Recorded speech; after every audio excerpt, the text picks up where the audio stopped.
Nallampatti chicken செய்யறதுக்கு கடாயில் 2 spoon தனியா சேர்த்திக்கோங்க, 1/2 டீஸ்பூன் சீரகம், 1/2 டீஸ்பூன் சோம்பு, 2 துண்டு பட்டை, கிராம்பு, 1/2 டீஸ்பூன் மிளகு, கருவேப்பிலை போட்டு நல்லா ட்ரை ரோஸ்ட் பண்ணி பொடிச்சு வச்சுக்கோங்க. கடாயில் 2 டேபிள் ஸ்பூன் நல்லெண்ணெய் விட்டு கடுகு சேர்த்திக்கோங்க. 200 கிராம் சின்ன வெங்காயம் நிறம் மாறினதுக்கப்புறமா 7-8 வரமிளகாய் விதை நீக்கினது கருவேப்பிலை போட்டு வதக்கிக்கோங்க. இப்போ 1 டீஸ்பூன் இஞ்சி பூண்டு பேஸ்ட், அதையும் பச்சை வாசம் போகிற வரைக்கும் வதக்கிக்கோங்க. இப்போ 1 தக்காளி போட்டு மசிஞ்சு வர வரைக்கும் குக் பண்ணிக்கோங்க. இப்போ சிக்கன் சேர்த்திக்கலாம். நான் 3/4 கிலோ அளவுக்கு சிக்கன் சேர்த்துறேன். நல்லா வதங்கினதுக்கப்புறமா இது கூட மஞ்சள் தூள், 1 டீஸ்பூன் வரமிளகாத்தூள், 1 டீஸ்பூன் உப்பு போட்டு நல்லா கலந்து விட்டுருங்க.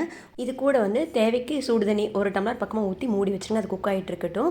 கொஞ்ச நேரம் கழித்து நம்ம பொடிச்சு வச்ச பொடி அதையும் போட்டுட்டு மூடி வச்சு ஒரு 20-25 நிமிஷம் குக் பண்ணிங்கன்னா நமக்கு சிக்கன் வெந்து வந்துடும். ஃபைனலாக தாளிப்பு கொடுத்துடலாங்க. நல்லெண்ணெயில் பூண்டு, வரமிளகாய், கருவேப்பிலை போட்டு தாளித்து ஏற்கனவே வெந்திருக்கிற சிக்கனில் இதை குட்டி நீங்கள் சர்வ் பண்ணிங்க அப்படின்னா சூப்பரான நல்லாம்பட்டி சிக்கன் வறுவல் ரெடி ஆயிரும். இந்த வீடியோ பிடிச்சிருந்ததுன்னா மறக்காம வீடியோக்கு ஒரு லைக் கொடுங்க, சப்ஸ்கிரைப் பண்ணிக்கோங்க. தேங்க்யூ.